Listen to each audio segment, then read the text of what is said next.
Good evening, everyone. Again, and honorable judges. It's my turn to present my teaching arrangement. I will try to make it brief and clear. Well, for this materials, it's a Chinese to English translation, and I will focus on the practice and techniques.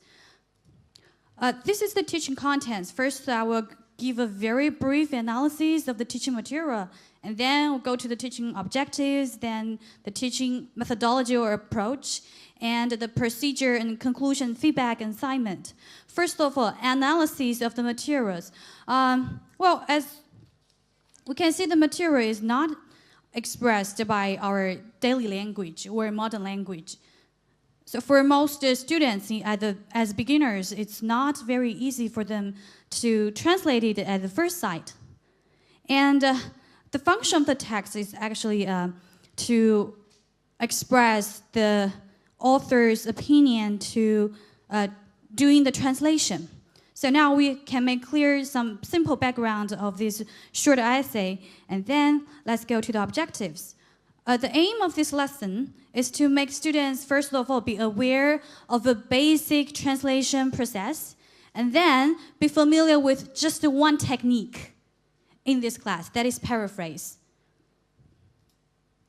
Teaching approach, the class is designed according to the task-based language teaching, and I will realize it by the question and answer, a group discussion, and so on. The teaching procedure will show how we realize the task-based methodology. First of all, I will ask students to scan the whole material and discuss what's the language feature, what's the function of this material. And then I will ask 1 to 2 students to paraphrase Chinese to Chinese the first sentence in this material, like 语以此类书之宗旨. So they are required to paraphrase it in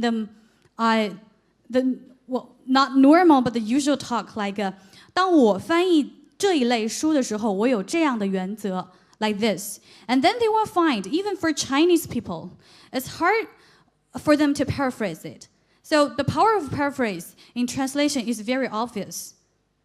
And then I will introduce the technique of the paraphrase, but this time is the paraphrase from Chinese to English, such as, I will give you some sample like 必不得已而求其次, like 求其次 is a typical Chinese expression.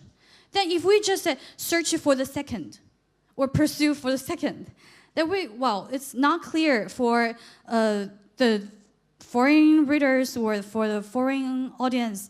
Then we will paraphrase into more simple an English expression, not just pursue for a second.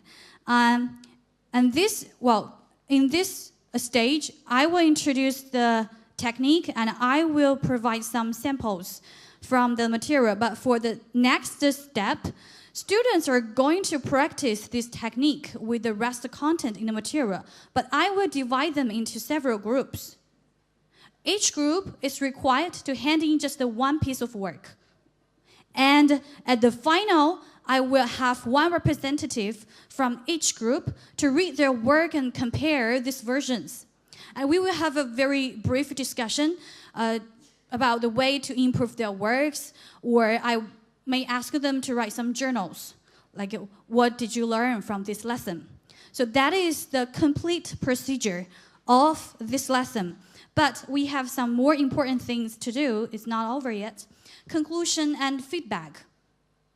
Sometimes students are, distracted by something else. Maybe the discussion, within the discussion, some students just like to talk something else. So it's time for them to focus it again. So I will review the key points with a question like, what should we do when we get a text to be translated at the first time? Like this. And then I will hand out a questionnaire. This is inspired by a very useful system called GSS in hospitality industry. GSS means Guest Satisfaction Survey. So I call it SSS, Students Satisfaction Survey. I want meet all their needs, like I need less homework. I don't want homework like this. But this questionnaire will focus on the teaching and learning in the class, like what confused you the most, or what make you feel very difficult in this lesson, or what is your further demand in the future? How about my teaching today? Like this. So I really care about the feelings of students because I don't think that teaching should be oriented to teacher. I think it's time for the student-centered teaching era. The last is assignment. We have many tools today, especially we have a very powerful tool called internet. Since it's a very short material, we can finish it within the class. Then I will ask each group to search a similar text from the internet. But they don't have to translate it by themselves. They have to give it to another group and ask them to do the work, just like an employer of the translation company. And I hope they can experience and they can cooperate with each other to finish this job in a joyful atmosphere, such as this. So, I actually an interpreter before I became the instructor in university. But I don't think this essay should be taught with some interpretation way. So I will emphasize that paraphrase is also a very useful skill when we do the consecutive interpretation.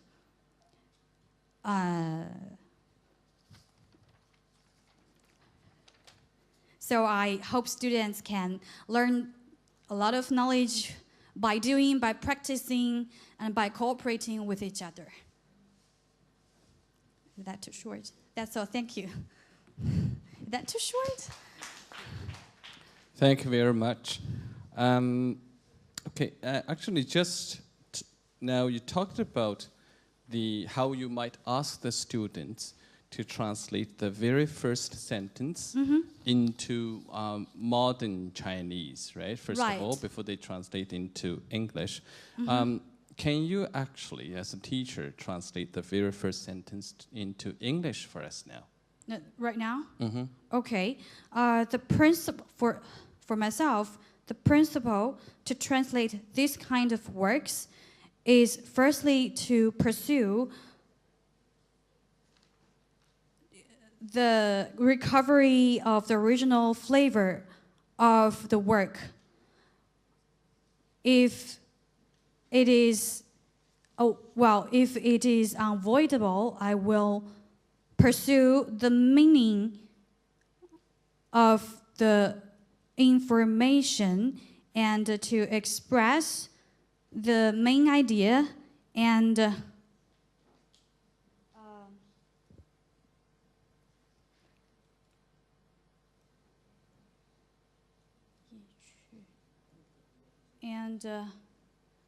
the concepts which the author would like to express. Okay, and then the second question is more related to your teaching, and you pointed out that you're going to teach the students just one technique, which is paraphrase, right? And if we refer to the text provided to you, what do you think might be some of the so-called difficult points for students? And do you think your one technique of paraphrase can very adequately address all these difficult points? Well, thanks for your question. This material is difficult to students, not just for those typical expressions in Chinese, but also the long sentences and the loose structures within it. So paraphrase is obviously not enough, but if I give them more or too much, they cannot digest it within 45 or 50 minutes. I just want to focus on one thing for one class, but it doesn't mean that it's enough. I don't know whether it's a good answer for you. Okay. I thank you very much. Thank you, thank you, thank you.